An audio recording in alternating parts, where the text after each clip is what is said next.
సదాశివసమారంభాం వ్యాసశంకరమధ్యమాం అస్మదాచార్యపర్యంతాం వందే గురుపరంపరాం. జ్యోతిష్ శాస్త్రాన్ని భావితరాల వారికి ప్రసాదించిన ఋషుల యొక్క పాదపద్మాలకి నమస్కారం చేసుకుంటూ, అలాగే నాకు ఈ జ్యోతిష విద్యను నేర్పిన గురువర్యులు జ్యోతిష బ్రహ్మ కీర్తిశేషులు శ్రీ ఈరంకి సూర్యనారాయణమూర్తి గారు, సూర్యశ్రీ దైవజ్ఞ గారి యొక్క పాదపద్మాలకి నమస్కారం చేసుకుంటూ, ఓం శ్రీ మహాగణాధిపతి నమః, శ్రీ గురుభ్యో నమః, హరి ఓం. వీక్షకులందరికీ నమస్కారం. ధనురాశి వారికి ఈ వారం సాధారణమైనటువంటి గ్రహస్థితి గోచరిస్తూ ఉన్నది. ముఖ్యంగా తృతీయ స్థానమందు శనికుజులు అనుకూలిస్తూ ఉండడం, చతుర్థ స్థానమందు శుక్ర బుధ గ్రహాలు యోగిస్తూ ఉండడం, పంచమమందు గురువు అనుకూలిస్తూ ఉండడం, షష్ఠ స్థానమందు చంద్రుడు. అంటే గత కొద్ది వారాలుగా కూడా ఈ అనుకూలిస్తూ వస్తున్నటువంటి గ్రహాల సంఖ్య మారలేదు, కానీ ఈ వారంలో ప్రత్యేకించి ప్రతికూలించేటువంటి గ్రహాల యొక్క సంఖ్య తగ్గింది.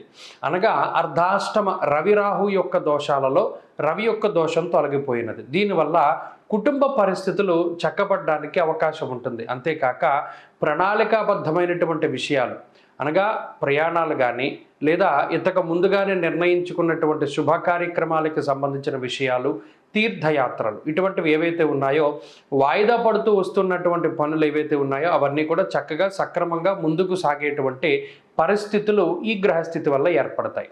అంతేకాక బంధువర్గంతో కానీ తల్లి తరఫు బంధువులతో కానీ తల్లిగారికి కానీ ఉండేటువంటి ఇబ్బందికరమైనటువంటి పరిస్థితులు ఇవన్నీ కూడా తగ్గుముఖం పట్టడానికి అవకాశం ఉంటుంది.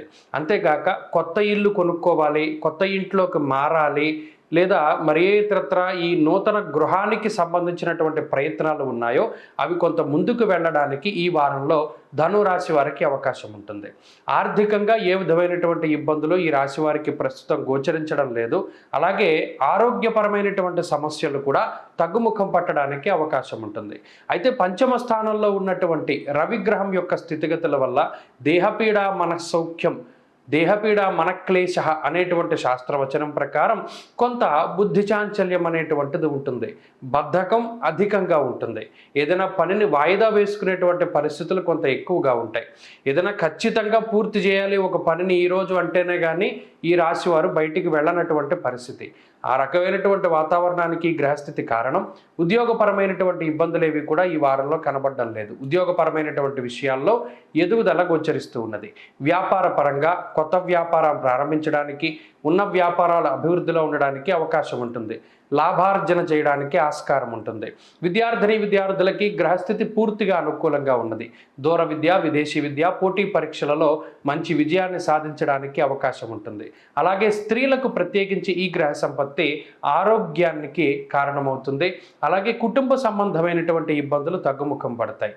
ధనురాశి వారు ఈ వారంలో మరింత అనుకూలమైనటువంటి ఫలితాలని సాధించడానికై విఘ్నేశ్వరుని యొక్క ఆరాధన చేస్తూ ఉండడం చెప్పదగినటువంటి సూచన. గణపతి స్తోత్ర పారాయణం లేదా శ్రవణం శుభ ఫలితాన్ని ఇస్తుంది. ఈ వారంలో కలిసొచ్చేటువంటి రోజు శుక్రవారంగా చెప్పవచ్చును. అదృష్ట సంఖ్య 2, అదృష్ట వర్ణము తెలుపు.